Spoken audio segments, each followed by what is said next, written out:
It's now time for TLC 2. The Dudley Boyz defend their tag team titles against Edge and Christian and the Hardy Boys. Absolute dogs. This is when the tag division was like peak, right? Is that fair to say? That right there is the tag division. Those were the three best, in my opinion. Three gods. They didn't like invent or popularize tag team wrestling, but they took it to another level, especially the Hardy Boys.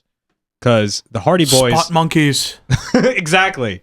They're spot monkeys, and they kind of paved the way for the Bucks and stuff. When Fink says, it's now time for TLC 2, the people rise to their feet. They know they're going to watch magic. I've watched this match countless times, and it still blows me away. Mario, do you have any memories of this match, brother? Absolutely. Like, I think some of when you look at highlight reels of the greatest spots of all time in wrestling, there's quite a few that come from this match, especially later on in the match. That massive Edge spear through the sky, and that shit still blows me away. I know when it's coming, but still, when it gets executed, I'm like, how is Edge still functioning as a person? Sorry, Adam Copeland. Say it correctly, goddammit. No, it doesn't matter how many times you watch it. It's still the most entertaining match you'll ever see. It doesn't have to be. This match is Minecraft, where it's the greatest thing ever, but it doesn't have to be my favorite match. It's not my Fortnite favorite match, build but mode. it's one of the greatest fucking matches ever. Big facts. So as we're watching each team make their entrance, you can see the excitement in their faces, but you can also see the nerves. Yeah, I hear a lot of stories about this match through, thank God for the WWE Network and just all the side shit that they do. And I love any time we can see behind the scenes stuff, especially when it comes to this match. You hear a lot of stories about just them arguing over spots. Because they have a blank canvas. And they're fucking Rembrandt just about to go bananas in that ring. And like typically the Dudleys are out there hot dogging, 3D. But like look at Bubba's face. Like he's just like locked in, determined. Like this motherfucker's just like, I want to steal the show tonight. I had goosebumps seeing them come out for some reason. I have goosebumps right now talking about this match, honestly. You're like The Rock. Except those aren't those aren't artificial goosebumps. Those are shoot goosebumps. How are those goosebumps artificial? I'm convinced he has goosebumps, but I'm convinced that he has enough money to get like goosebump implants. That's what I think. Okay, that's fair. They stole the show at WrestleMania the previous year in their triangle ladder match. And Kyle, we watched that match together. But was that not officially... Was it officially called TLC at the time? So no, TLC would... See, this shit always confuses me. So yeah, they had a triangle ladder match at WrestleMania 2000 and match of the night, no question. I fucking love that match. It's so good. But they introduced the tables in the match and obviously Edge and Christian had the chairs. Yes. So they all had their own individual So is gimmicks. that officially TLC 1? No. So is that what SummerSlam? So I was there in attendance when they announced tables, ladders, and chairs. Lucky you. Yep. Providence, Rhode Island. Right here in Providence, Rhode Island, Mick Foley. My first wrestling event was when I was 8 years old at the Providence Civic Center. Monday Night Raw. Mick Foley went out there and to announce that at SummerSlam there will be a match with tables, chairs, and tables. You want to try that again, kid? Tables, ladders, and chairs. Oh my! And that was like the chant that Mick was trying to lead, and the crowd was going apeshit. And I vividly remember everybody shouting, tables, ladders, and chairs. Oh my. Yeah, and Edge and Christian were like, what the fuck? No. And then at SummerSlam, they would steal the show again.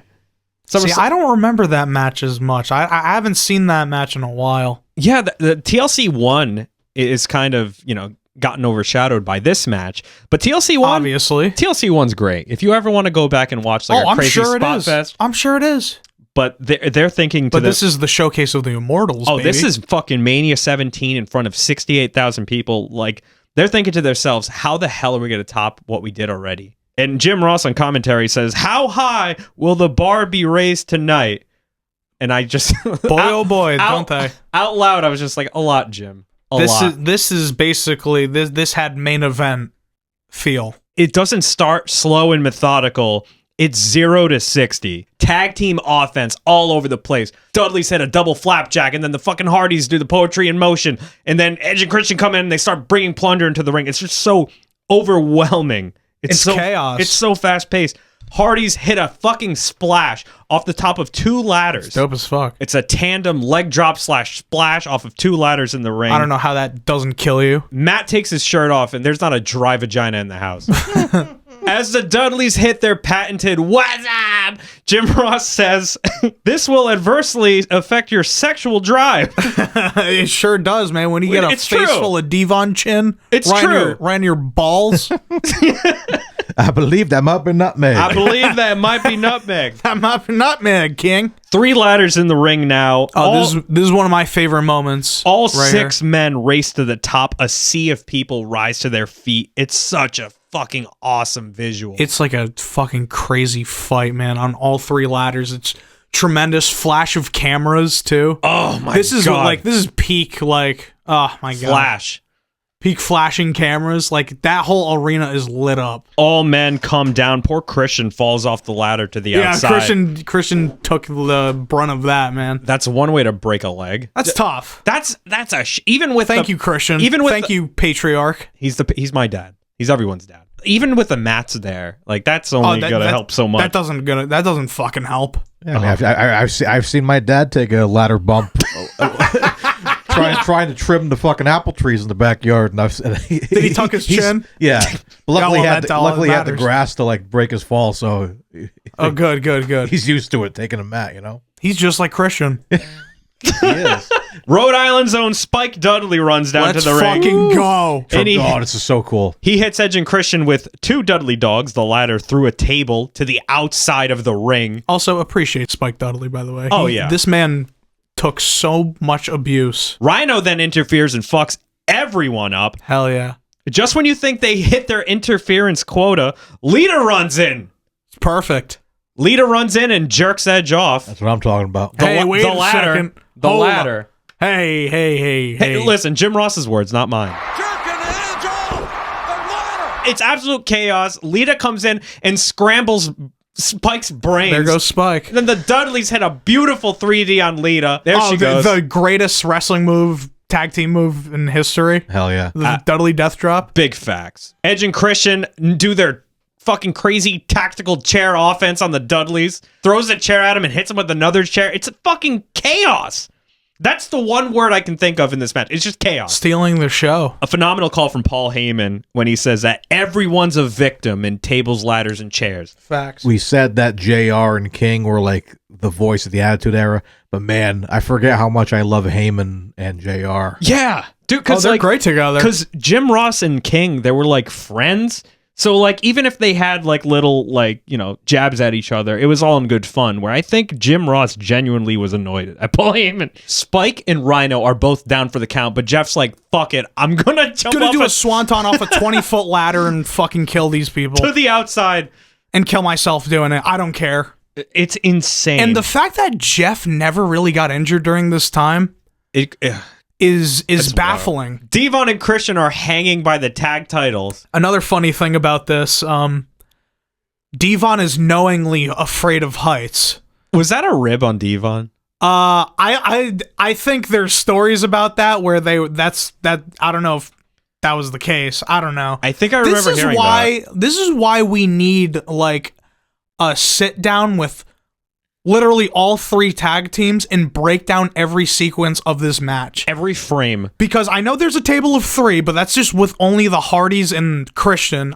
They probably had a sit down before, but I want them to really dissect this match. Remember they had that Brett and Sean documentary? It was like a sit-down I think interview so. with Yeah, JR. yeah, and they that sounds sat there familiar. for hours just talking about their feud and stuff. I yeah. want that with this. Absolutely. You're probably thinking that Jeff's out of the match, right? Because of that giant No. swanton.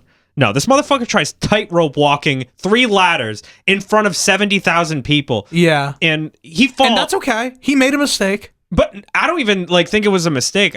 JR played it off like, oh, a desperation attempt. Well, like, you know, So scary. what do you think he was trying to do? I think the plan was that he wasn't going to fuck it up and just Yeah, I think make he it want- for the belts. Yeah, I just want to like, In my mind, I like to think it was a botch.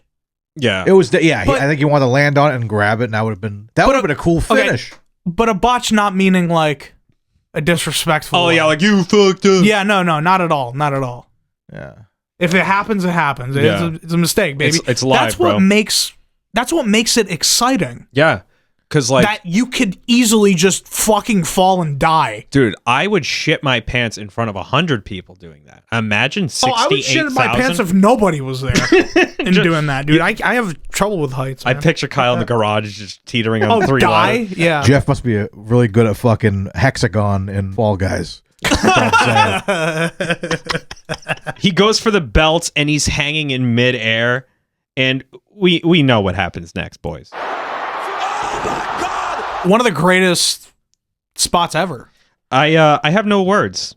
It's a moment that will outlive all of us. Not to be outdone, Rhino pushes Matt and Bubba off a 20-foot ladder through Insane. 4 tables on the outside. I don't remember hearing a lot of holy shit chants during this time, but a well-deserved holy shit chant erupts in the arena. It's just an explosion. And they all line up all I'm sure nice. that is so fucking painful, but I would love to do that spot with you. Oh, maybe through like some mattresses at a trampoline park. No, the actual table. Oh, to go through a bunch of tables? Yeah, absolutely. That looks so fun. It's probably not. I'll put you through a flaming table. I don't give a shit. With the assist from Rhino, Christian grabs the tag titles for the win. Do you guys like this finish? I think it kind of just happens, but that's my one nitpick. To defend it, the finish was the fucking Matt Hardy and Bubba dying through 4 tables. That was the big... That was the big final... That was the big kaboom at the end. Thing, but I agree. I think... Because it kind of just happens really quick. It kind of just happens. There's no suspense. That's my only nitpick with this match, is that they could have done something else. That's what I like about the WrestleMania 2000 match a little bit more. When Edge and Christian with the tables are like a platform. Oh, that's so sick. I really like that. But man, after watching this match, all I thought to myself was, boys, I need a cigarette. Yeah. Yes. How are you gonna top this? I'll put this match. I'll put this match up against any contemporary ladder match in any company.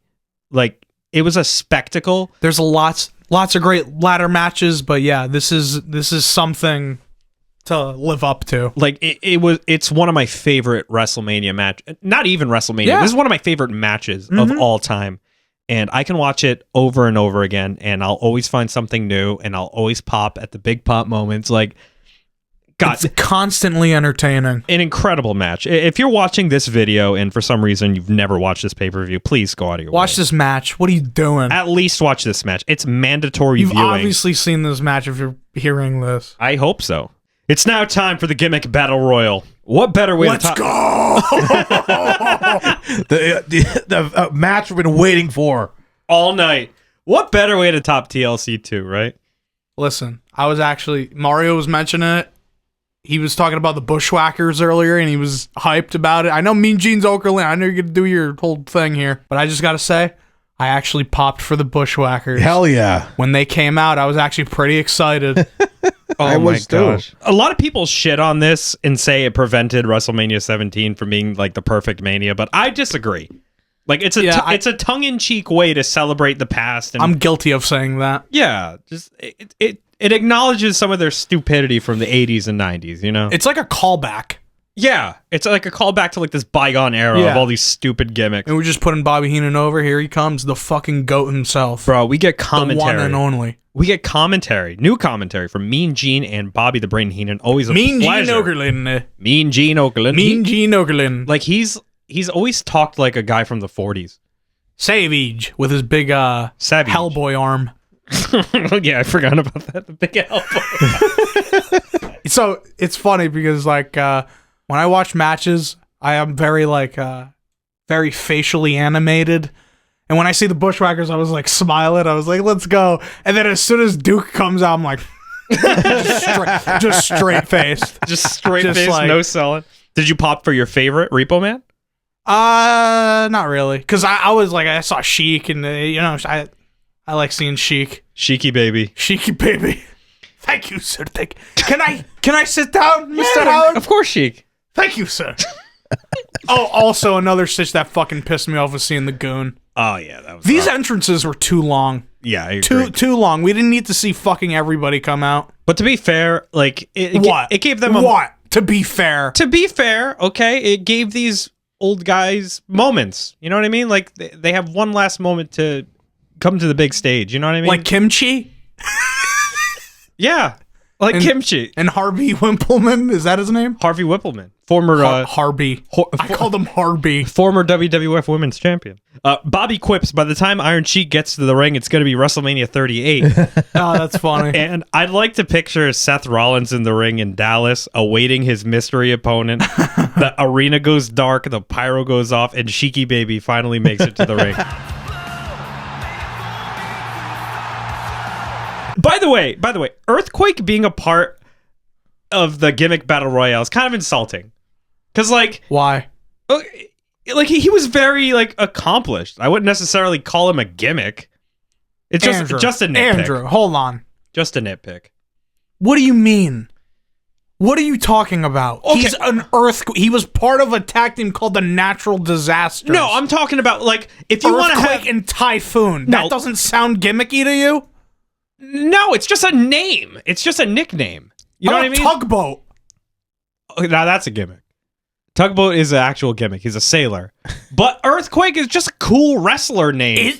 Is it? I'm just saying Earthquake, to put him in there and lump him in with the fucking Goon and Doink and shit. It's like... Hey, that's their choice for booking the fucking Goon. They could have got better fucking... I don't know. I watched his recent Dark Side of the Ring episode, and I have a newfound appreciation for John Tenta. That's all. I appreciate him. That's all. I haven't seen the Dark Side of the Ring, and I'm sure if I watched it, I would get an appreciation for him. But it was a tearjerker. Bro. It was a tearjerker. You're saying... You were literally just saying it's good that these people are getting their moments.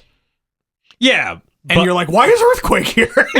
Because, listen, why come out as Earthquake? He could have came out as Golga from the Oddities. Like who the fuck is that? Remember, I don't know who the fuck that is. Remember the Oddities? He had that gold mask and he carried a Cartman doll? That was Earthquake. I did not know that, first of all. That's funny. But, and second of all, nobody would have remembered that. Nobody cares about that. Oh, but people remembered Repo Man. I guess. I don't know. Listen, dude, me, you, and Vince McMahon are the only people who remembered Repo Man, okay? Come on. Repo Man got a kind of a pop, right? Yeah, he stole Randy Savage's hat one time. That was cool. A wild gobbledygooker appears. This is, yeah. I love how they have to show flashbacks just in case I fucking forgot. I have that written down. Well, like, what the fuck? Oh, yeah, I don't want to be reminded of the Undertaker egg. Let's get out of here. That's how forgettable the fucking gobbledygooker is, that they have to remind everybody. Oh, yeah, this fucking giant guy in a turkey costume came out. It happened in our backyard, too. The ring is now filled with veterans, and here we go. I have nothing to say. It's a mess. Very sloppy. Even Bobby Heenan had nothing to say about this match. And when Brain has nothing to say... That's telling you something. The best part of it is Bobby Heenan just talking. Nah, man, it was just entrances. And no, they're just getting their moment, and yeah, whatever. I love seeing Sheik waddle around. Poor Sheiky Baby. I know, poor Sheiky Baby, but like, hey man, he fucking goes over. It's just slow elimination after slow elimination. No bells and whistles, no offense. Yeah, can we just cut to like where the ending happens, where like Hillbilly Jim and Iron Sheik are like waiting for their spot at the end? They're just like, they're not fighting each other. They're just like standing there watching Sergeant Slaughter and who the fuck is that? Brother Love. Oh God, Brother Love go at it. Yeah, they're just watching to wait for their spot.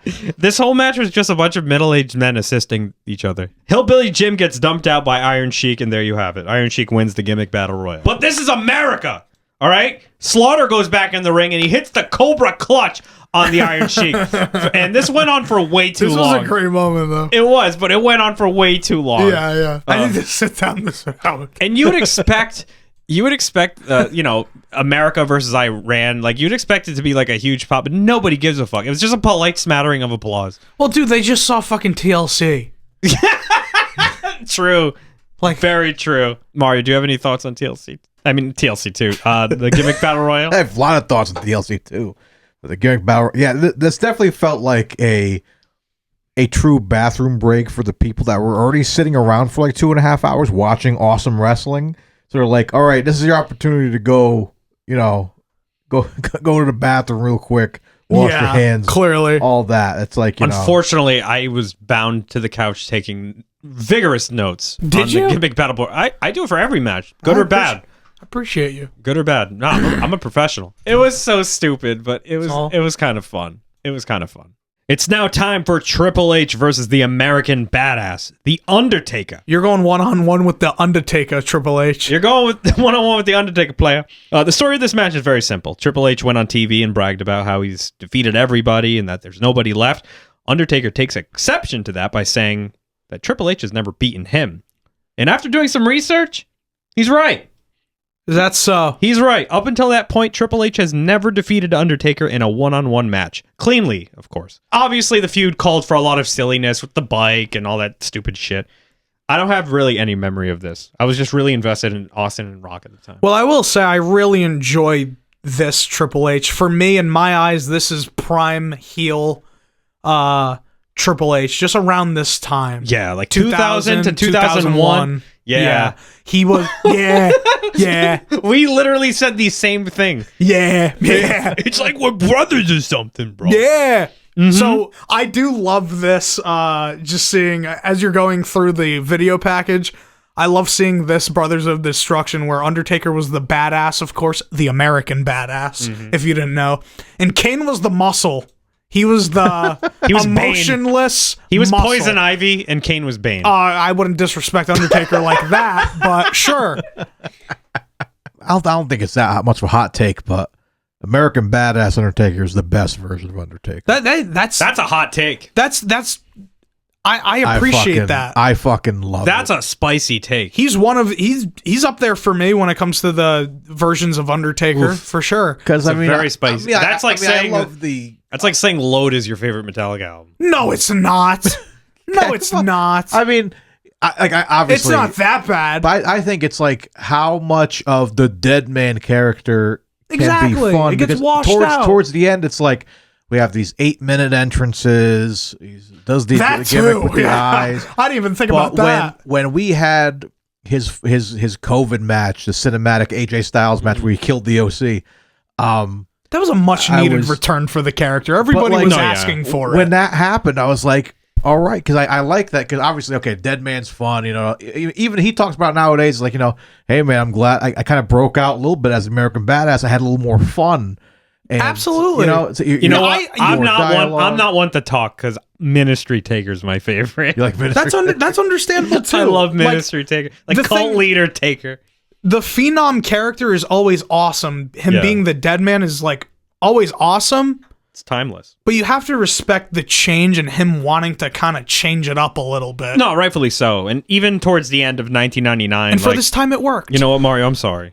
You should be sorry. You should apologize. I apologize. F's in the comment section. It may be a hot take, but it's I don't. Let us know in the really comments. Don't think is it a hot take? I want people in the comments to actually answer that. Is it a hot take? My favorite Taker isn't even like hot Taker. Isn't like good prime Taker. Who? Like I wouldn't say that he's not good. He is good, but it's not prime Taker. I like purple gloves. Early Taker. Like fucking just hair in front of his eyes. Like 1995 Taker. 95, yeah. Yeah. 96 or something. That is a dope Love look. that Taker.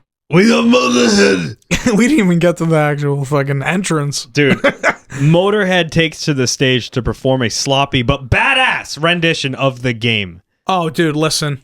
It doesn't matter. You know what I mean? It's WrestleMania, baby. Lemmy can take a shit on the stage, and I'd be like, dude, that's fucking awesome. Lemmy never give a fuck. I mean, their amps probably aren't even fucking mic'd up. They're just fucking cranked. They're that loud. And they are. They were. Well, Murder One is so iconic. Yeah, iconic head. They were on record. I don't know if someone broke the record, but they were, and I've seen it in person, one of the loudest bands ever. So like they fucking crank it, fucking.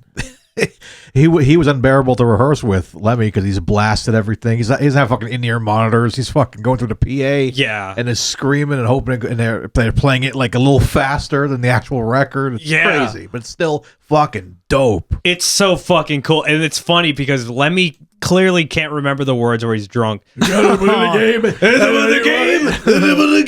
It's still hype as fuck. It's still badass. It doesn't matter. Didn't they? This was the first time. Where was the second time he did it? 'Cause he came WrestleMania 21. He came up on the stage in Yeah. an elevator. Oh, I don't even remember that. At WrestleMania 21, they played him again. It was like, I don't remember that. It was like the Cody Vader. He came out next came- to Lemmy. That's Triple dope H. as fuck. That's dope as fuck. Taker makes his ride to the ring, and away they go. The first portion of this match is very brawl heavy. It's a grudge match, so you'd expect Yeah, these two to they're- just beat the shit out of each other. Just the way how Triple H takes these moves. He is so energetic and somewhat over the top, but also just perfectly over the top. You know what I mean? He's It's such not a dick. too much. He's such a dick. And there's a particular spot where I don't know if he Irish whips him or just like punches him, but like Triple H just oversells it and he just like he jumps out of the top rope and just like sells on the outside.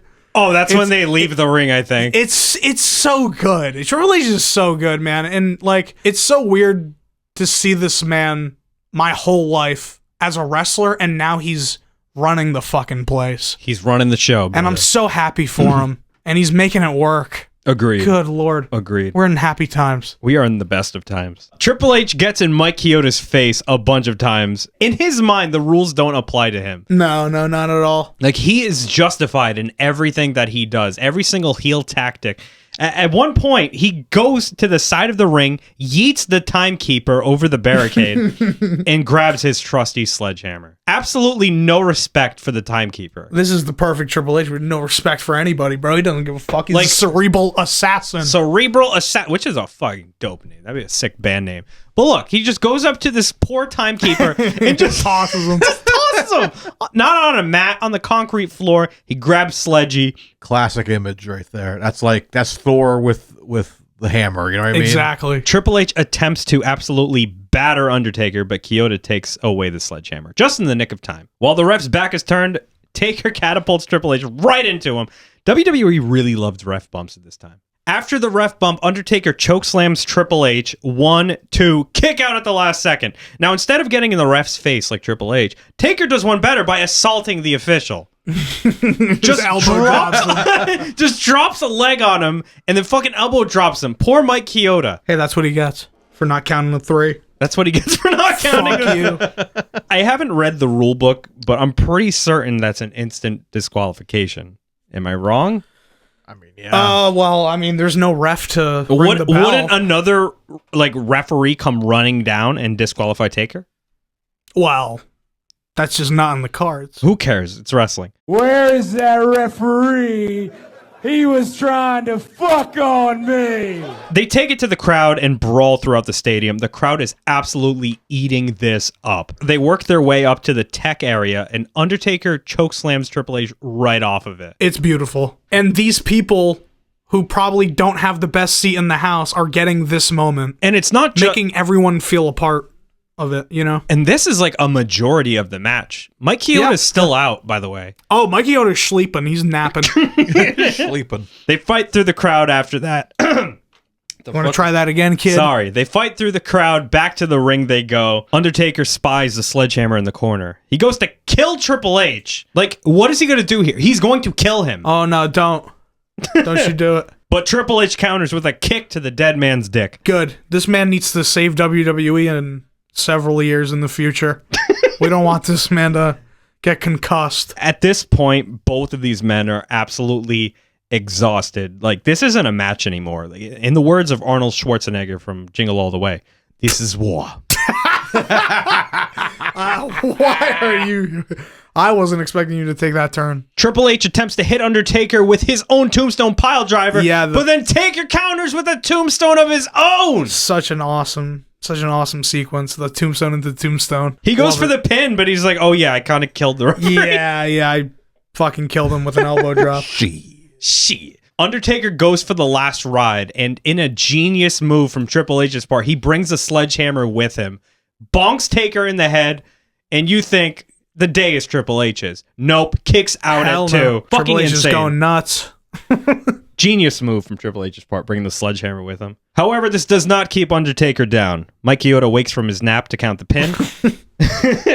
Taker kicks out and the crowd goes fucking crazy. The match ends with a last ride powerbomb from the corner. 1, 2, 3. Undertaker is 9-0. There it is. So I don't know if it was this Mania or maybe previous Mania when they mentioned the streak. So I think it was WrestleMania 18, the year after this, his match with Flair, where Taker goes on the outside, he starts counting on his fingers, and he goes. But 10. they kind of mentioned the streak here too. 9-0. 9-0.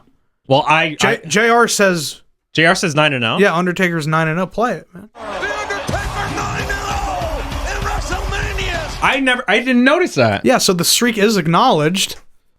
Wow, I didn't acknowledge Kyle. The camera's on Undertaker. He's got this bloody mug, and he says, "This is my fucking yard." Fucking right. Chef's kiss. Fucking awesome. Let's play No Mercy after this. And the time is upon us, Paul. The time is now. It's the match that both men need to win, and neither man can afford to lose.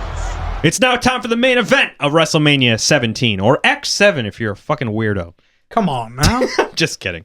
Before the contest, we're treated to the greatest video package in the history of professional wrestling. Ever. Can't argue with it. Words can't do it justice. It gives me chills every single time, especially that little bridge section after the second chorus. Just one, and they're just staring at each other. I love that so much, man. I hate to put myself over, but we did a perfect reenactment of that. Yeah, put that side to side. The reenactment, the reenactment that we did is so. You put so much effort into it. It's one of my favorite things ever. Howard Finkel announces that this match is for the WWF Championship, and it is no disqualification. Yes. Jim Ross is absolutely shook. Prior to the match, there was no mention of it being no DQ or no holds barred. So it's beautiful foreshadowing to what happens at the end of the match. I remember us going nuts, like my uncle and my dad went out with the things like, oh my God, this is probably going to be, my uncle was like, this is probably going to be fucking crazy now. Yeah. And he was right. He was. And look what happened, man. Austin makes his entrance, and the Disturbed theme gives me fucking goosebumps. So good. I'm glad that's in 2K now. I know. That's my theme for my custom character. Is it really? Yeah. That's so dope. I'm always gonna be a fan of the original. Oh yeah, of course. Oh yeah. Something about that is so intense and it fits Stone Cold so much. The Disturbed one just kind of brings me back to. It has a lot of intensity to it, and that's when I was watching it on TV every week. That's the theme I heard. Rock makes his way out to the ring, goes for the ring poses, but Steve immediately stops him in his tracks. Starts off just going off. The They're disrespect. beating the fuck out of each other. They start hot. Steve Austin was shot out of a cannon when the bell rang. I don't think it's controversial to say that these two have such amazing chemistry. Oh yeah. They're the Lennon and McCartney of pro wrestling. It's a big fight feel every time they're in the ring. Just everything they do is magic. And it's, I hate to bring up the kaiju shit again, but it's literally The Rock is King Kong and Stone Cold Steve Austin's to Godzilla. Me, you know what I thought? My weird comparison today, it reminded me of like the opening to the Pokemon Game Boy game with like Gengar and Nidorino. Like that's how iconic this image is. Just that opening cutscene to Fire Red.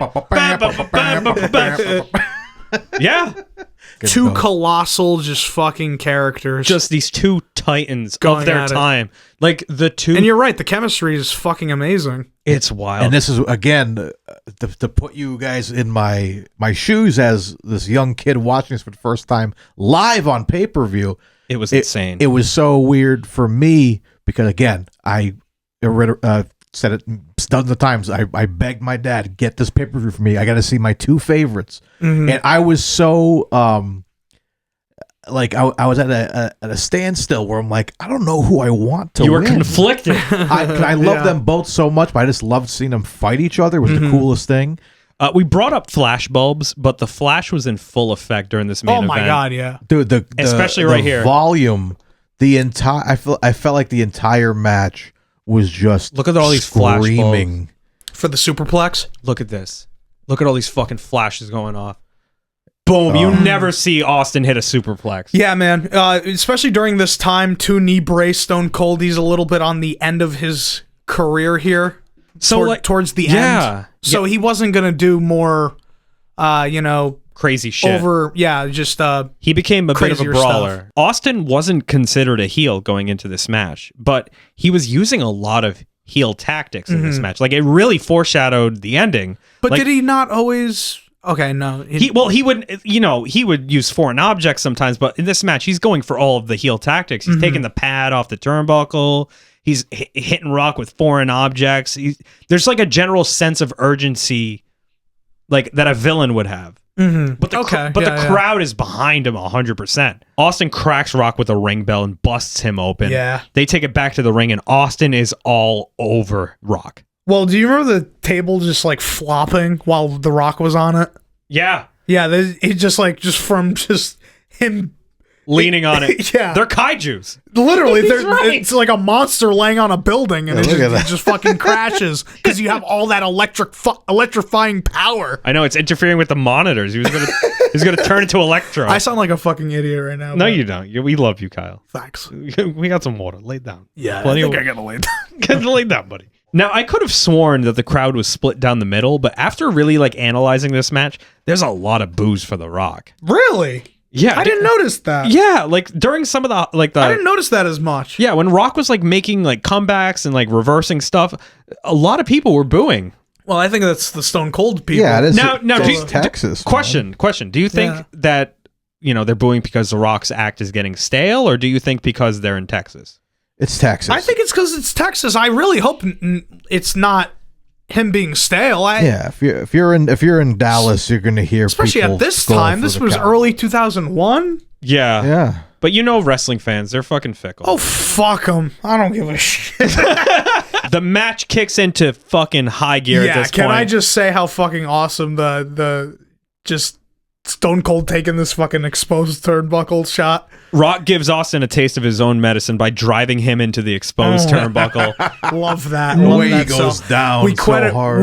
We credit Rock for his selling, but Stone Cold is also a fucking champ. So fucking good. And Rock gets the ring bell, gives him a taste of his own medicine again. Jim Ross is on top form during this match. Oh, Jim He's Ross is selling screaming at this- the top of his lungs. He's selling this like his fucking life is on the line. Not taking anything away from Paul Heyman. He's great too. But Jim Ross absolutely. is on another level here. Jim Ross, this is prime JR. Jim Ross was on fire. Not literally. Like that was like 2 years. That was 2 years later. Hot! A lot of people, their favorite moment in the match is usually like, the ending with the chair shots or like the intro brawling. My favorite part of this match is when Steve gives Rock the double birds, tries to hit a stunner.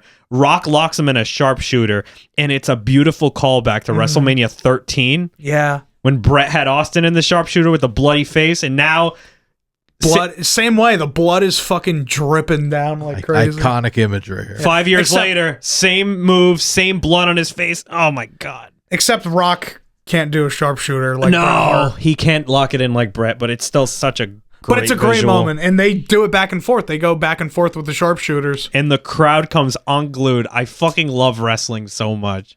It's amazing, man. It's amazing so seeing these good. two go at it. And then now the match kind of takes somewhat of a turn. Redacted makes his way to the ring.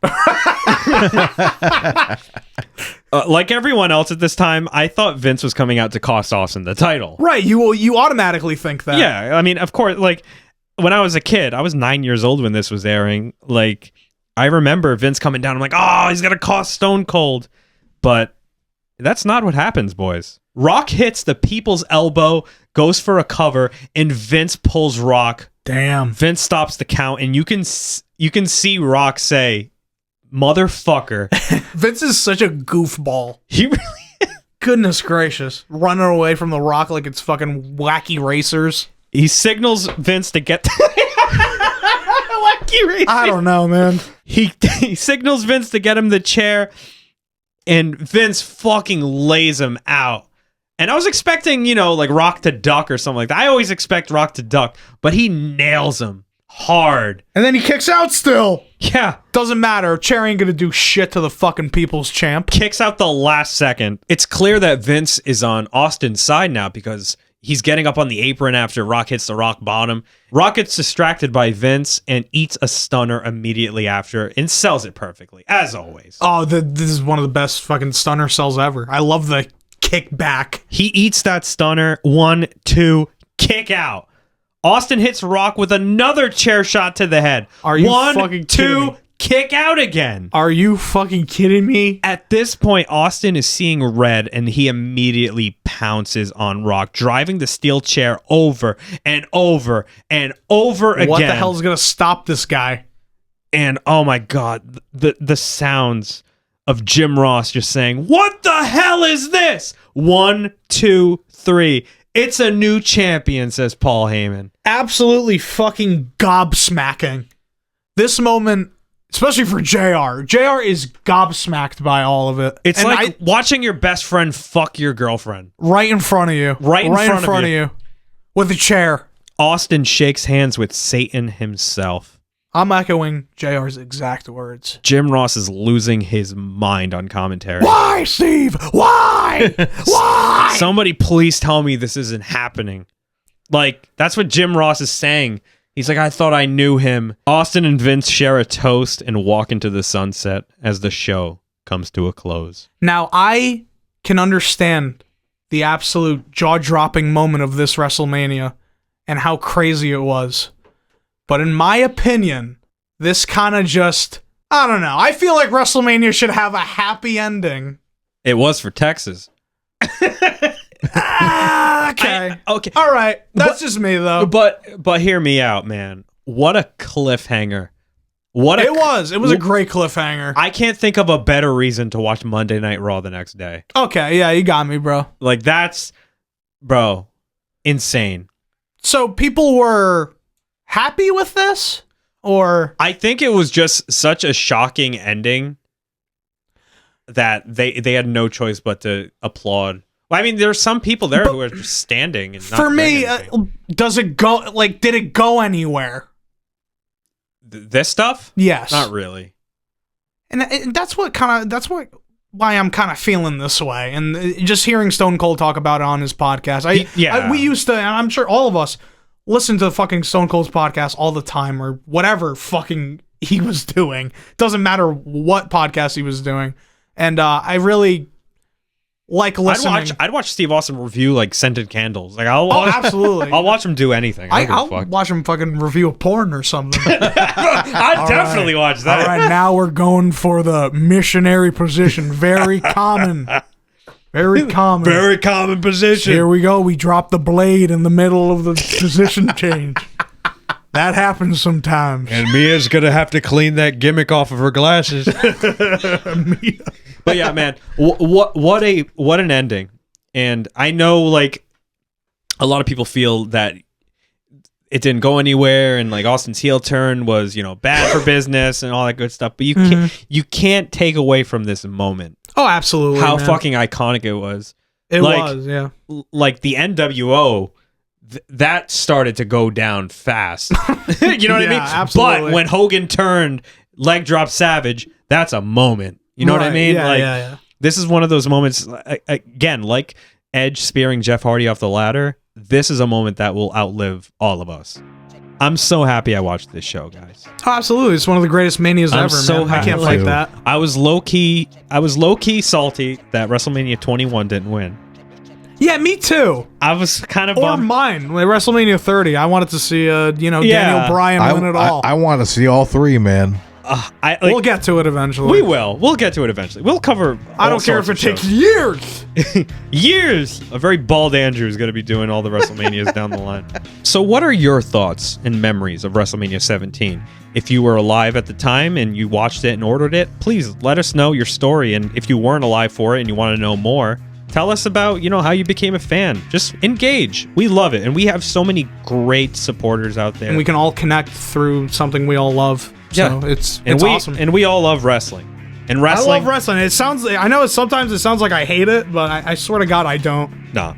I love wrestling. There's nothing like You it. love to hate it. It's like being a Star Wars fan. It's I hate Star Wars, but I love Star Wars. I don't want to talk about fucking Jar Jar Binks, Santino Marella.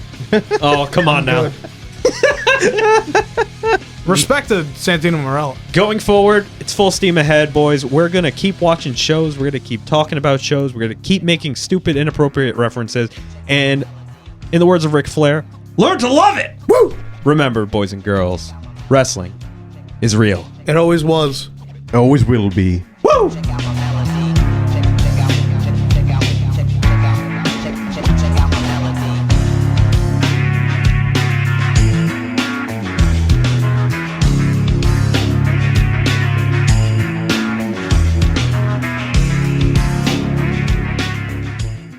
Motorhead was Triple H's favorite band, so imagine what he must be feeling watching this. Coolest shit ever. Mario, that's like if Slash was on the speedboat with us on your wedding. Playing the November Rain solo. You can always book him for my funeral or something. I don't know. Yeah, I'll have Slash perform the November Rain on top of your outside. The casket. Ric Flair's there for some reason crying. Is Ric Flair gonna outlive you? No, I hope not. The funeral's sponsored by Woo Energy. Probiotic mushroom blend. Would you like to have mushrooms in your energy drink? I picture my loved ones sitting there crying and like they have a little table with the tissues and a Woo Energy. Woo! Woo! Learn to love it.